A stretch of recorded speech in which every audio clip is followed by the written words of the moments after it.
एक बार फिर से आप सभी लोगों का स्वागत है हमारे चैनल आरकेजीएस एकेडमी पर।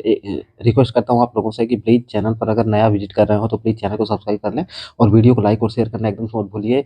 मैं इस समय टीजीटी पीजीटी नेट जेआरएफ को टारगेट करके पीसीएस आरओ आईएएस के लिए इम्पोर्टेंट वीडियो आप लोगों को एंशिएंट हिस्ट्री से प्रोवाइड करा रहा हूँ। और विश्वास मानिए कि जो मेरे वीडियोज हैं इसको देखने के बाद आप लोगों को किसी प्रकार की नोट्स बनाने की ज़रूरत नहीं पड़ेगी। और आज का जो हमारा मैं क्रमशः सामग्री अध्ययन सामग्री आप लोगों को उपलब्ध करा रहा हूँ। और आज का जो हमारा चैप्टर है वह मौर्य राजवंश से है। और मौर्य राजवंश में आज हम लोग देखेंगे मौर्य राजवंश में चंद्रगुप्त मौर्य और बिंदुसार को, साथ ही उससे संबंधित जितने भी फैक्ट हैं। तो सबसे पहला जो हमारा फैक्ट है, मौर्य राजवंश कब से कब तक रहा था, तो 323 ईसा पूर्व से लेकर के 184 ईसा पूर्व तक मौर्य राजवंश ने भारतीय इतिहास में एक बहुत ही महत्वपूर्ण भूमिका निभाई थी। और हम कह सकते हैं कि एक अगर माना जाए तो यूनिवर्सल साम्राज्य जो था उसके उसको वह हमको यहीं से देखने को मिलता है। मौर्य इतिहास जानने के साधन, यहाँ से भी क्वेश्चन पूछे जाते रहे हैं। तो साहित्य की अगर बात करें तो सबसे पहले साहित्य की अगर बात किया जाए तो बौद्ध तथा जैन धर्म ग्रंथ, फिर इसके बाद पुराण, फिर कौटिल्य जिनको चाणक्य भी कहा जाता है। कौटिल्य का अर्थशास्त्र किसकी रचना है, कौटिल्य की या चाणक्य की रचना है। विशाख दत्त का मुद्रा राक्षस, विशाख दत्त ने कौन सी पुस्तक लिखी थी, तो हमारा ऑप्शन जाएगा मुद्रा राक्षस लिखी हुई थी। और ये क्या है, मुद्रा राक्षस से क्वेश्चन ये भी पूछता है कि यह है क्या, तो हमारा ऑप्शन जाएगा यह एक नाटक है।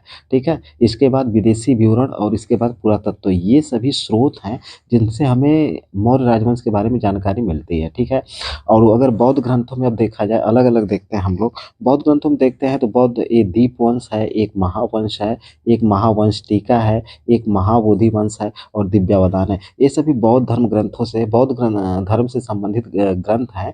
यहाँ से भी क्वेश्चन पूछे जाते रहे हैं कि निम्न में से कौन सा बौद्ध धर्म से संबंधित नहीं है और है। तो ये सारी चीज़ें हैं जिनको आपको अपने माइंड में फिट करके रखना होगा। अब जैन ग्रंथों की बात करें तो जैन धर्म ग्रंथ में भद्रबाहु का कल्पसूत्र है। कई बार एग्जाम में पूछा है कल्पसूत्र किस धर्म से संबंधित है, तो हमारा ऑप्शन जाएगा जैन धर्म से संबंधित है। किसकी रचना है, तो हमारा ऑप्शन जाएगा भद्रबाहु की रचना है। हेमचंद्र हेमचंद्र की एक पुस्तक है जैन धर्म से संबंधित, परिशिष्ट वर्मन किसकी रचना है, तो हमारा ऑप्शन जाएगा हेमचंद्र की है। अब अगर विदेशी विवरण की बात करें मौर्य इतिहास जानने के साधन में, तो क्लासिकल जिनको कि यूनानी रोमन लेखक कहा जाता है, यूनानी रोमन लेखकों को ही क्लासिकल लेखक कहा जाता है। उसमें कई सिकंदर के समकालीन जो थे, यहाँ पे मैंने लिखा हुआ है सिकंदर के समकालीन जैसे जो आने वाले आए थे, नियार्कस था, आनेसिक्रिटस था, अरिस्टोबुलस था। ये हैं कुछ यूनानी लेखक है जिनसे हमें मौर्य वंश के बारे में जानकारी प्राप्त होती है। ठीक है, अगला फैक्ट में देखें। अब हम लोग देखना शुरू करते हैं बाद के लेखकों में, यानी कि सिकंदर की मृत्यु के बाद हम लोग देखते हैं Strabo, Diodorus, Pliny, Arrian, Plutarch, Justin, Appianus. ये सभी यूनानी लेखक हैं जिन्होंने कुछ ना कुछ मौर्य साम्राज्य के बारे में, या उसकी शासन प्रशासनिक व्यवस्था हो, चाहे उसकी राजनीतिक व्यवस्था हो, कुछ ना कुछ इसके बारे में मौर्य साम्राज्य के बारे में इन्होंने लिखा हुआ है। तो ये सभी मौर्य इतिहास जानने के साधन के रूप में काफ़ी उपयोगी रहे हैं। पुरातत्व की अगर बात किया जाए तो पुरातत्व में सर्वाधिक महत्वपूर्ण अशोक के अभिलेख है। ठीक है, अब तक 40 से अधिक अभिलेख भारत के विभिन्न भागों से अशोक के प्राप्त हो चुके हैं। अब अगर यहाँ से भी क्वेश्चन आता है कि अशोक के अभिलेख निम्न में से कहाँ से प्राप्त होते हैं, तो हमारा ऑप्शन रहेगा भारत से प्राप्त होते हैं, पाकिस्तान से प्राप्त होते हैं और अफगानिस्तान से भी प्राप्त होते हैं। यानी कि एशिया के इन तीन देशों से हम अशोक के अभिलेख प्राप्त हैं। तो इन तीनों देशों का नाम हमको अपने माइंड में रखना है, क्योंकि यहाँ से क्वेश्चन बनते हैं कि कहाँ से प्राप्त हुए हैं और कहाँ से नहीं प्राप्त हुए हैं।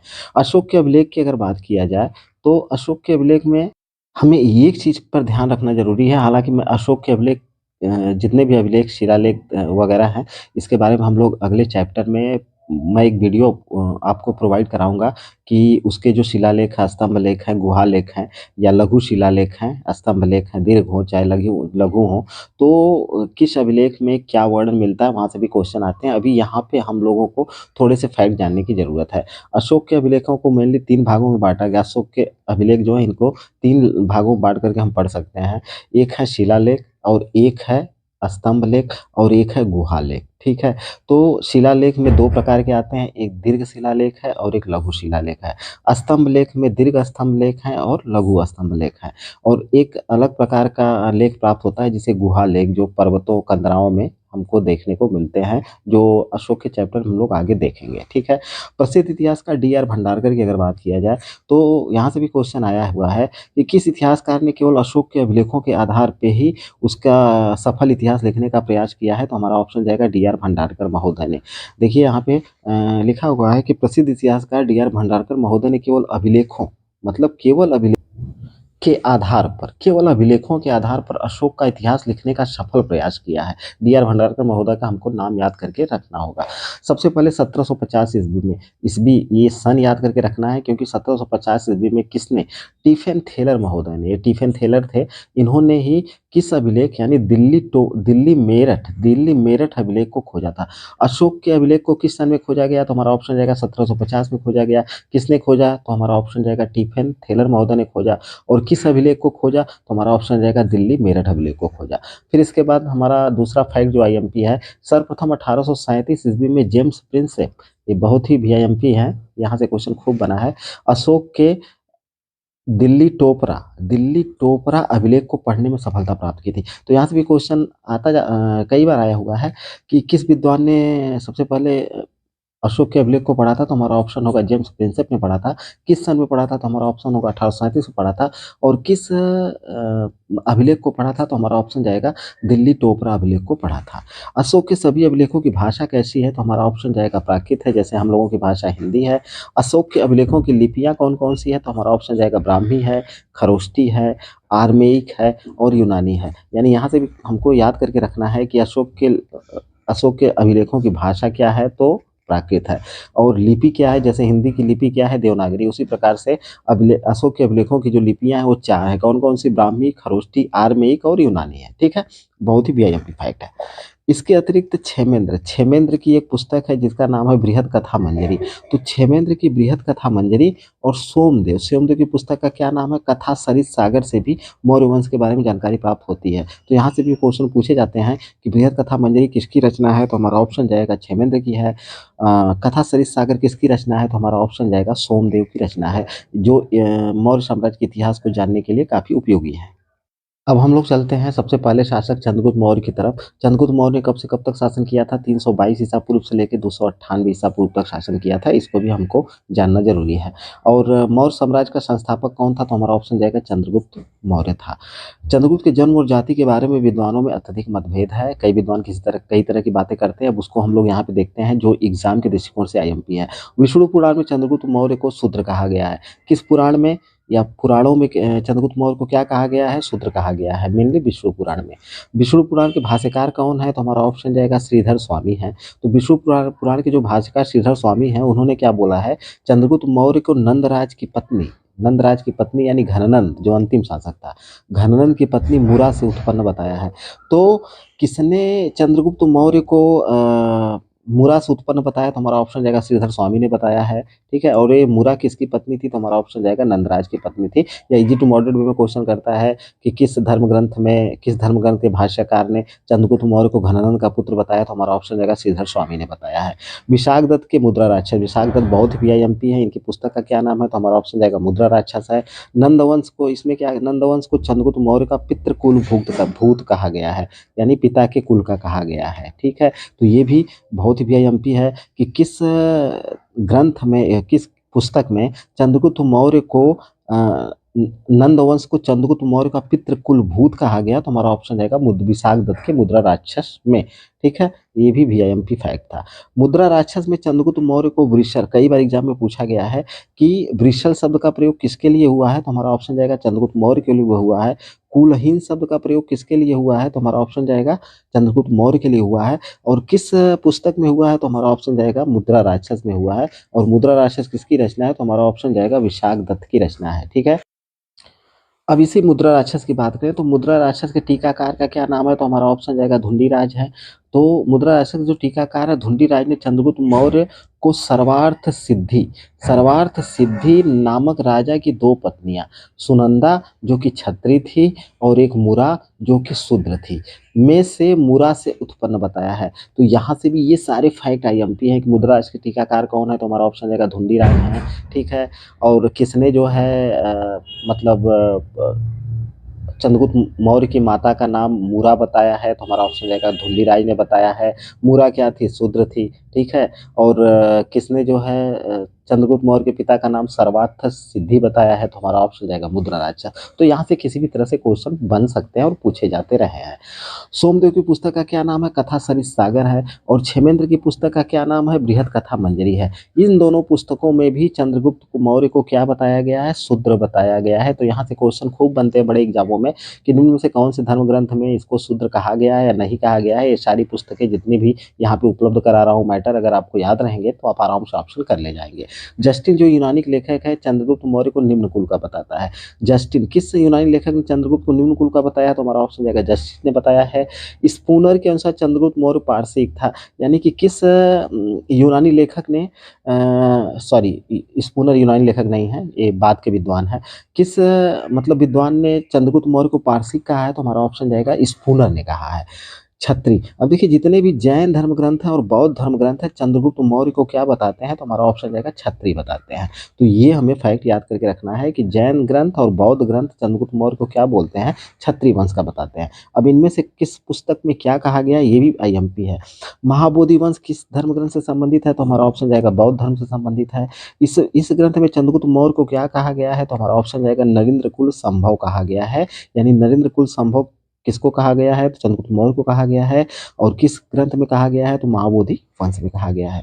एक और बौद्ध धर्म से संबंधित पुस्तक है ये महावंश। महावंश में चंद्रगुप्त को मौर्य नामक, क्या, मौर्य नामक क्षत्रिय वंश में उत्पन्न बताया है। यानी कि मौर्य नामक क्षत्रिय वंश से संबंधित किस धर्म ग्रंथ में बताया गया, तो हमारा ऑप्शन जाएगा महावंश में बताया गया है।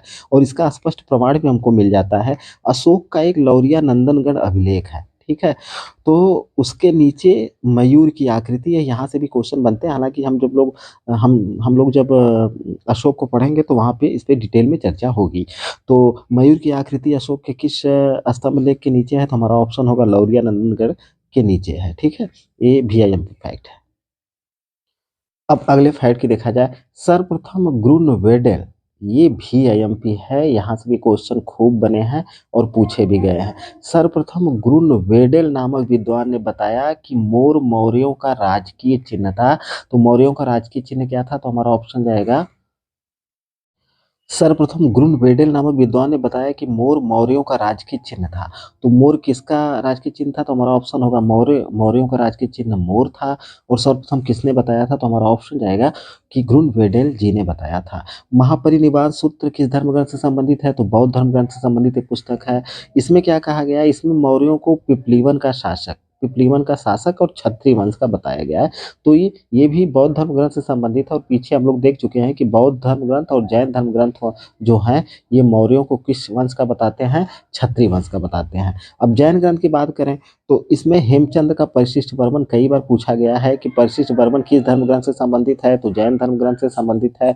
और किसकी पुस्तक है, तो हमारा ऑप्शन होगा हेमचंद्र की पुस्तक है।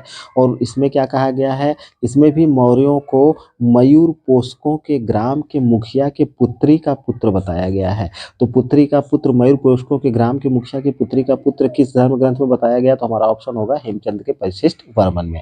जैन ग्रंथ आवश्यक सूत्र किस धर्म ग्रंथ से संबंधित है, तो हमारा ऑप्शन है जैन धर्म ग्रंथ से संबंधित है। इस पर टीका किसने लिखी थी, तो हरिभद्रीय ने टीका लिखी थी। तो आवश्यक सूत्र की हरिभद्री टीका में भी चंद्रगुप्त को मयूर पोषकों के ग्राम के मुखिया कुल में उत्पन्न बताया गया है। तो यहाँ पे हम लोग देख रहे हैं कि हेमचंद का परिशिष्ट वर्मन हो गया, इसके बाद जैन ग्रंथ आवश्यक सूत्र की हरिभद्रीय टीका हो गया। ये दोनों धर्म ग्रंथ जो होते हैं ये क्या कहते हैं, ये दोनों यही बात कहते हैं, मतलब मयूर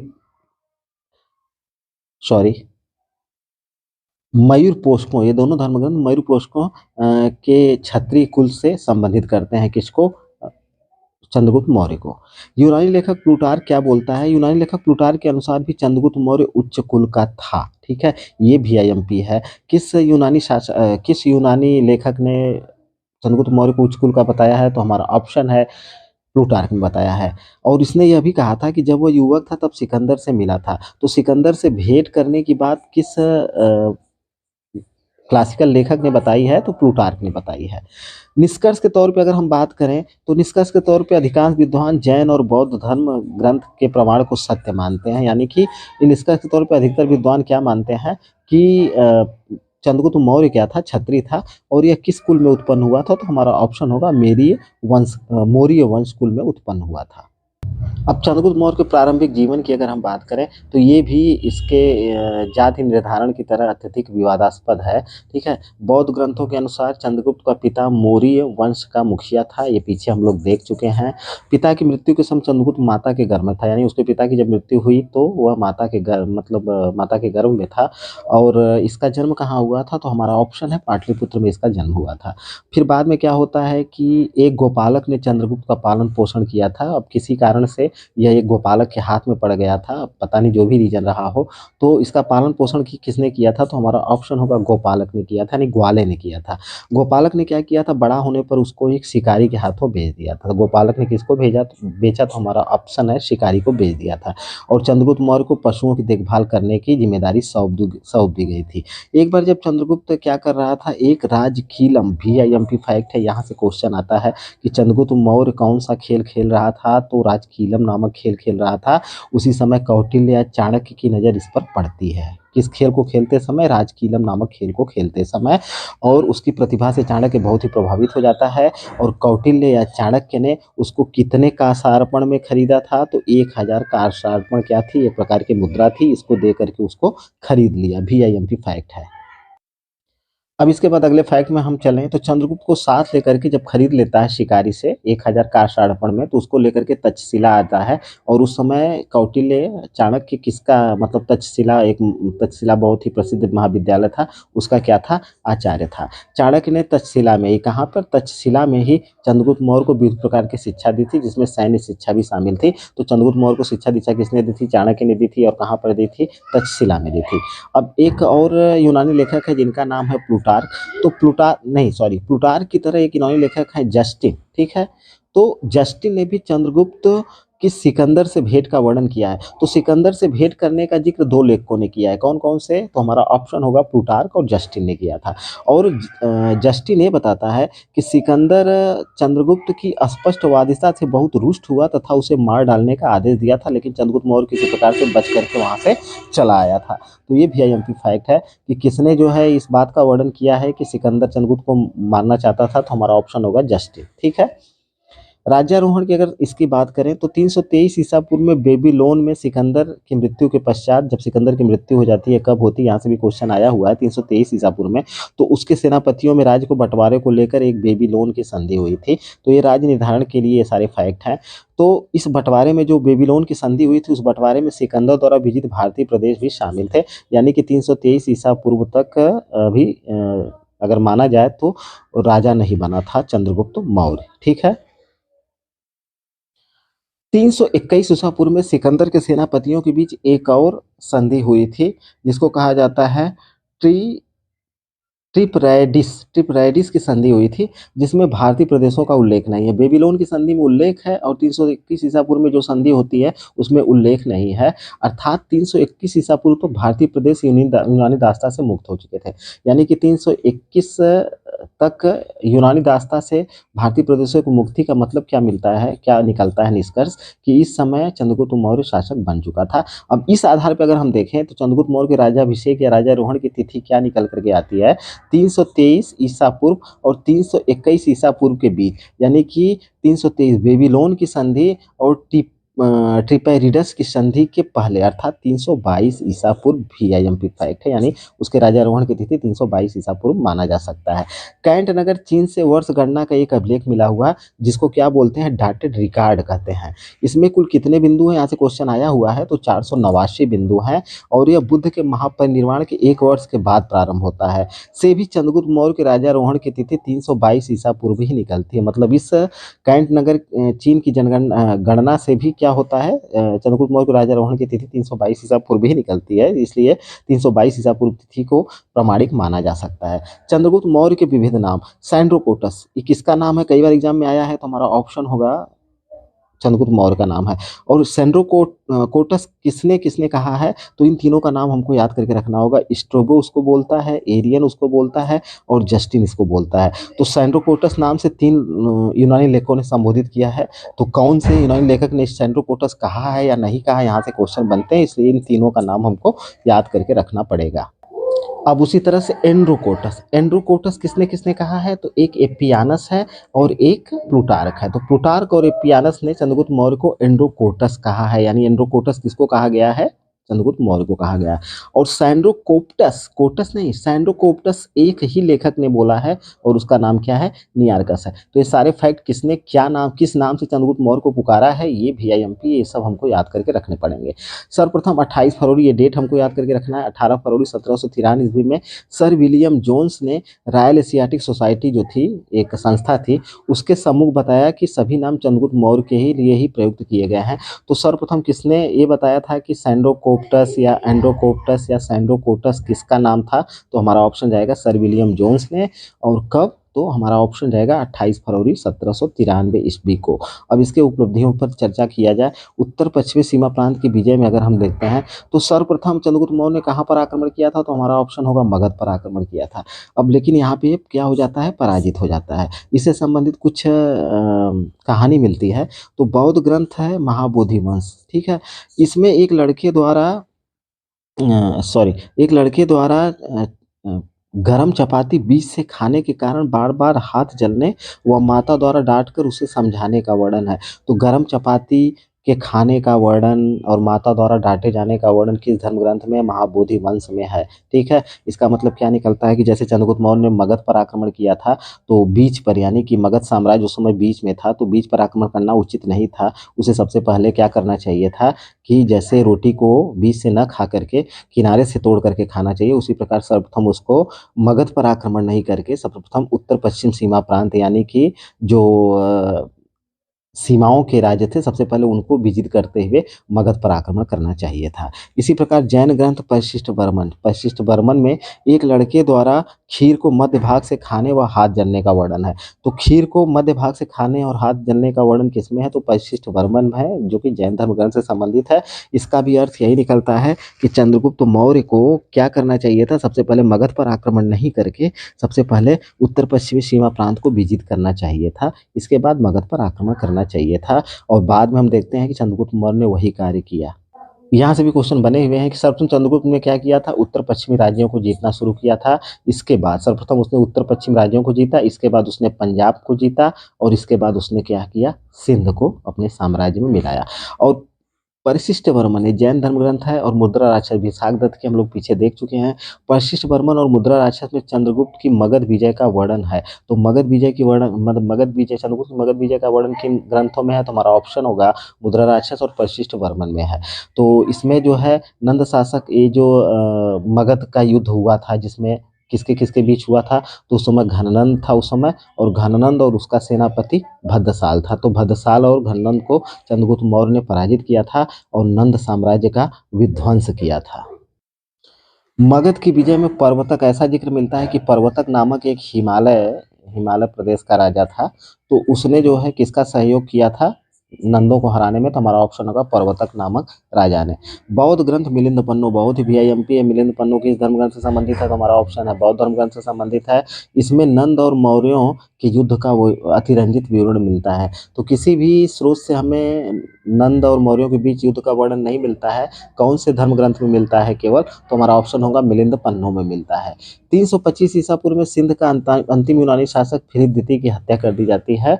तो मेन चीज़ क्या होता है कि जिस समय समय सिकंदर की मृत्यु के बाद जो उसके जीते हुए प्रदेश थे वहाँ पे इसके यूनानी क्षत्रप उसने नियुक्त कर रखे थे, लेकिन यूनानी विदेशी थे और उससे भारतीयों में काफ़ी मतलब उन्होंने काफ़ी अत्याचार भी किए थे, तो इससे भारतीयों में वो अलोकप्रिय हो गए थे, इसलिए कई जगह पे यूनानियों के खिलाफ विद्रोह उत्पन्न हो गया था और उस विद्रोह को चंद्रगुप्त मौर्य ने सफलतापूर्वक हवा दी और यूनानियों को पराजित करके बाहर निकाल दिया। जस्टिन के अनुसार सिकंदर की मृत्यु के पश्चात, ये वाला फैक्ट बहुत वीआईएमपी है, किसने ये वाली बात कही थी? तो जस्टिन ने कही थी। क्या बोली थी? कि सिकंदर की मृत्यु के पश्चात भारत ने अपनी गर्दन से दास्ता का जुआ उतार फेंका और अपने गवर्नरों की हत्या कर दी और इस स्वतंत्रता के जन्मदाता सांड्रोकोटस, यानी कि सांड्रोकोटस किसको बोला जाता था? चंद्रगुप्त मौर्य को बोला जाता था। तो ये वाला कोटेशन एग्जाम में पूछा है कि ये वाली बात किसने कही थी, तो हमारा ऑप्शन जाएगा जस्टिन ने कही थी। सेल्यूकस से युद्ध भी इसका हुआ था 305 से 304 ईसा पूर्व के बीच। सिकंदर की मृत्यु के बाद सेल्यूकस को बेबीलोन में शासक बना था। तो बैक्ट्रिया में विजय के बाद, बैक्ट्रिया में जब सेल्यूकस विजय कर लेता है तो सेल्यूकस ने भारत पर चढ़ाई की थी और सिंध नदी को पार करके चंद्रगुप्त मौर्य पर आक्रमण किया था, लेकिन इसमें सेल्यूकस पराजित हो जाता है और सेल्यूकस और इसके बीच चंद्रगुप्त मौर्य के बीच जो लड़ाई हुई थी और उसके बाद जो संधि हुई थी, इसका उल्लेख किस यूनानी लेखक ने किया है? तो अप्पियानस ने किया है। ये वीआईएमपी फैक्ट है। केवल एक ही यूनानी लेखक ने इस युद्ध और संधि का उल्लेख किया है। सेल्यूकस और चंद्रगुप्त मौर्य के बीच होने वाले युद्ध और संधि का उल्लेख किया है अप्पियानस ने। अब इस संधि से क्वेश्चन आता रहता है कि सेल्यूकस और चंद्रगुप्त मौर्य के बीच जो संधि हुई थी उसमें क्या क्या चीजें शामिल थी। तो सेल्यूकस ने अपनी पुत्री हेलेना का विवाह चंद्रगुप्त मौर्य से कर दिया। ये वीआईएमपी फैक्ट है, ये हमको याद करके रखना है और इसका उल्लेख भी कौन करता है? केवल अप्पियानस करता है। दूसरी संधि में क्या चीज शामिल थी? सेल्यूकस ने चंद्रगुप्त को दहेज में 4 प्रांत दिए थे। ये वीआईएमपी फैक्ट है। कितने प्रांत मिले थे? तो हमारा ऑप्शन होगा 4 प्रांत मिले थे और उस समय एरिया यूनानी शब्द है। एरिया का मतलब हेरात, आर्कोशिया का मतलब कंधार, जेड्रोसिया का मतलब मकरान तट और पेरिपेनिस सदाई का मतलब काबुल है। तो ये चारों प्रांत प्रदान करता है। तो यहाँ से ये सुमेलित करने के लिए क्वेश्चन, इन प्रांतों को यूनानी भाषा में जो बोले जाते हैं इनको यहाँ से सुमेलित करने के लिए पूछा जाता रहा है, या कौन से प्रांत दिए थे या कौन से प्रांत नहीं दिए थे, ये भी क्वेश्चन खूब पूछा जाता रहा है। तो ये हमें फैक्ट याद करके रखना है, ठीक है। सेल्यूकस ने क्या किया? सेल्यूकस ने मेगास्थनीज नामक, ये वीआईएमपी फैक्ट है, सेल्यूकस ने मेगास्थनीज नामक एक राजदूत चंद्रगुप्त मौर्य के दरबार में भेजा और इसी मेगास्थनीज ने इंडिका नामक पुस्तक लिखी थी। अब मैं एक वीडियो में इंडिका इस पुस्तक पर बनाऊंगा क्योंकि यहाँ से भी फैक्ट खूब बनते हैं, ठीक है। प्लूटार्क के अनुसार चंद्रगुप्त ने 500 भारतीय सेल्यूकस को उपहार में दिए थे।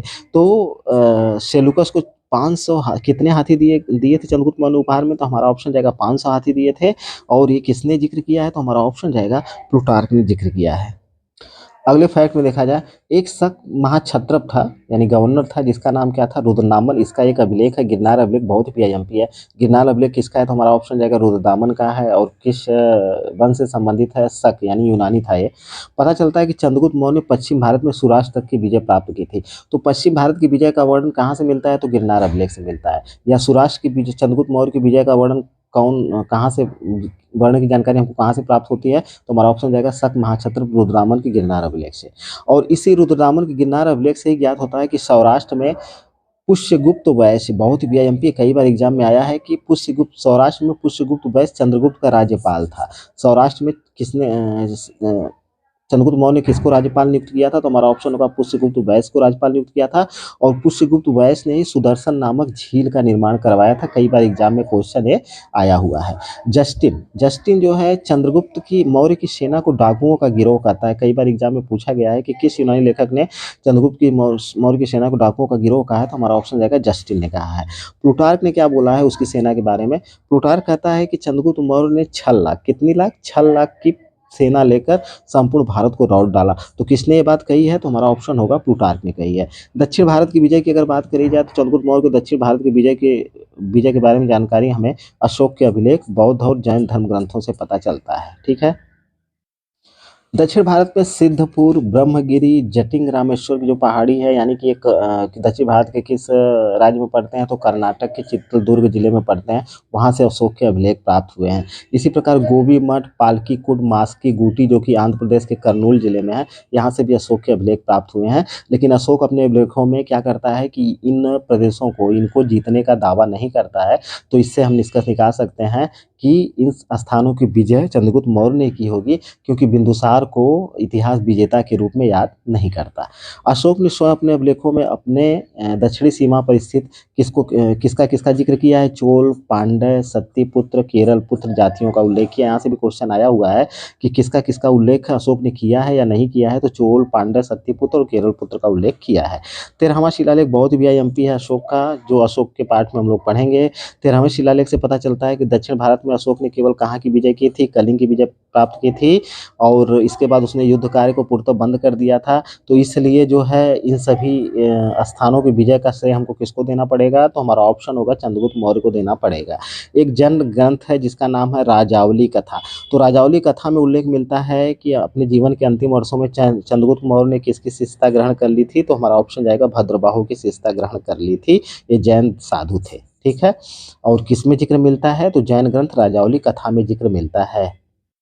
और इसी राजावली कथा से हमको पता चलता है कि चंद्रगुप्त मौर्य ने अपने पुत्र सिंहसेन के सिंहसेन यानी वही सिंहसेन जो बाद में बिंदुसार होता है, को सिंहासन सौंपकर भद्रबाहु के साथ श्रवणबेलगोला, कहाँ? कर्नाटक में पड़ता है, वहाँ चला गया और वहीं चंद्रगिरी नामक पहाड़ी पर तपस्या कर संलेखना विधि, जिसे निसिद्धि या काया क्लेश भी कहा जाता है, ये मैंने बौद्ध में पढ़ा दिया है, तो इस विधि द्वारा अपने प्राणों का त्याग कर दिया। इसके समय में मगध में 12 वर्षों का भीषण अकाल पड़ा था। तो 12 वर्षों का भीषण अकाल किसके समय में पड़ा था? तो हमारा ऑप्शन जाएगा चंद्रगुप्त मौर्य के समय में पड़ा हुआ था। और हालांकि इस पर काफ़ी विवाद है, तो ऐसा भी जिक्र मिलता है कि 12 वर्षों के अकाल से निपटने में चंद्रगुप्त मौर्य सफल नहीं हो पाया, तो उसने अपने गुरु यानी कि जो भद्रबाहु थे उनके साथ वो दक्षिण भारत चला जाता है, और वहीं कर्नाटक में श्रवणबेलगोला के पास चंद्रगिरी नामक पहाड़ी पर तपस्या करके अपने प्राणों को त्याग देता है। किस विधि द्वारा? संलेखना विधि द्वारा। और ये संलेखना विधि हमने जैन धर्म में पढ़ा है। संलेखना विधि एक प्रकार तपस्या करके भूखे प्यास रह करके अपने प्राणों को त्यागना है। इसके समय में, हाँ, ये तो हो गया। चंद्रगुप्त मौर्य ने किसको अपनी राजधानी बनाई थी? तो चंद्रगुप्त मौर्य ने पाटलिपुत्र को अपनी राजधानी बनाई थी। ये भी आईएमपी फैक्ट है। तो ये रहे चंद्रगुप्त मौर्य से आईएमपी फैक्ट, जो कि एग्जाम के दृष्टिकोण से आईएमपी थे, और जो मैंने आपको प्रोवाइड कराने की पूरी कोशिश की है। अब इसके बाद हम लोग देखते हैं बिंदुसार के बारे में। चलिए अब बिंदुसार के बारे में देख लेते हैं। चंद्रगुप्त मौर्य के बाद कौन शासक बना था? तो हमारा ऑप्शन होगा बिंदुसार बना था, और 298 ईसा पूर्व से लेकर के 273 ईसा पूर्व तक इसने शासन किया था। और यूनानी लेखक इसका कई नामों से इसको संबोधित करते हैं। जैसे अमित्रघात किसका नाम था? तो बिंदुसार का नाम था। अमित्रचेट्स किसका नाम था? तो बिंदुसार का नाम था। और इसका जैन धर्म ग्रंथों में इसका एक नाम सिंहसेन भी मिलता है, ठीक है। तो ये सभी नाम बिंदुसार के हैं।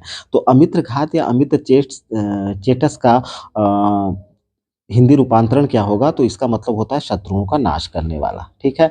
जैन ग्रंथों में बिंदुसार की माता का नाम क्या मिलता है? तो हमारा ऑप्शन जाएगा दुर्धरा मिलता है। दुर्धरा किसकी माता थी? तो हमारा ऑप्शन होगा बिंदुसार की माता थी। अगले फैक्ट में देखा जाए, यूनानियों ने बिंदुसार को अमित्रोकेडीज भी कहा है। तो ये सभी नाम जो हैं किसके मिलते हैं? तो हमारा ऑप्शन होगा बिंदुसार के मिलते हैं। कौन कौन से? अमित्रोकेडीज, सिंहसेन, अमित्रचेट्स और अमित्रघात।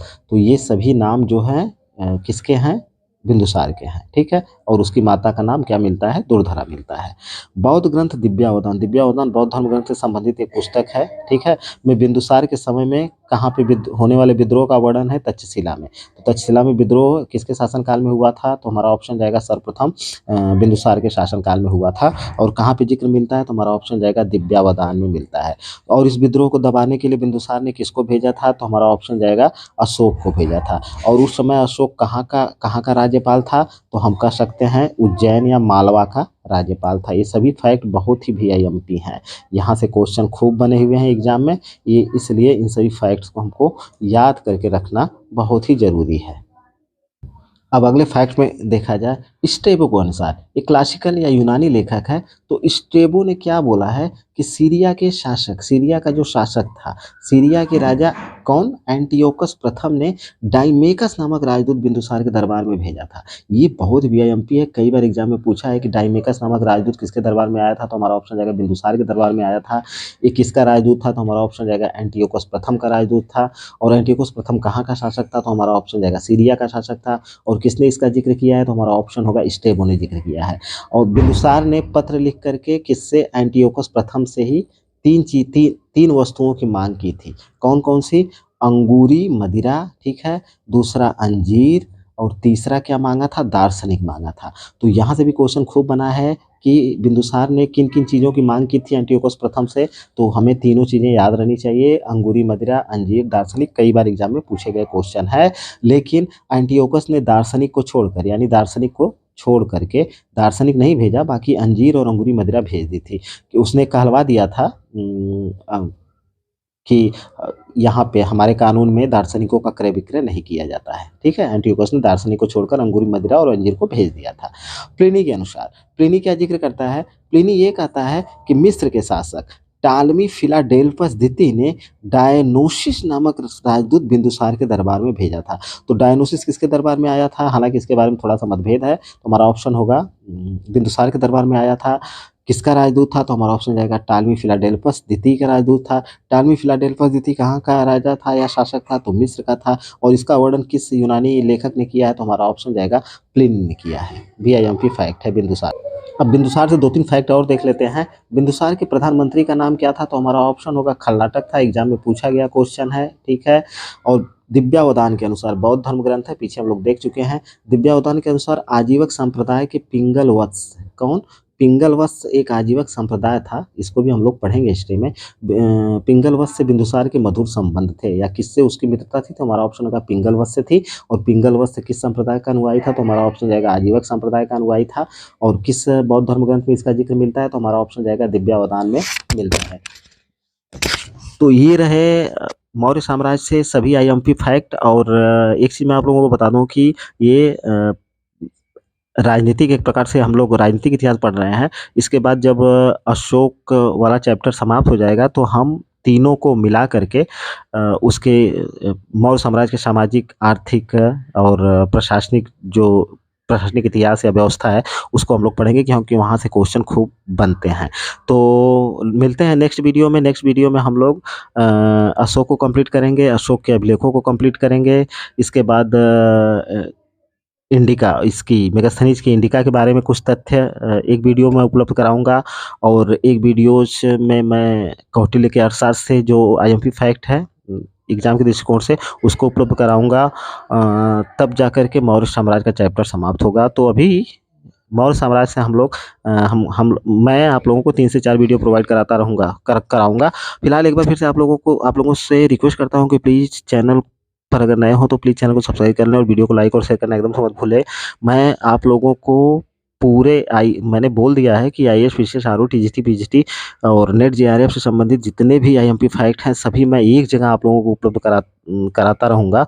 और मुझे पूरा विश्वास है कि इस वीडियोस के बाद आप लोगों को किसी और नोट्स बनाने की ज़रूरत नहीं पड़ेगी। सिर्फ आप लोगों को एक काम करना होगा कि पिछले वर्ष के जो पेपर हुए हैं उनको आप लोग थोड़ा देख लीजिएगा, ठीक है। Thank you for watching my video.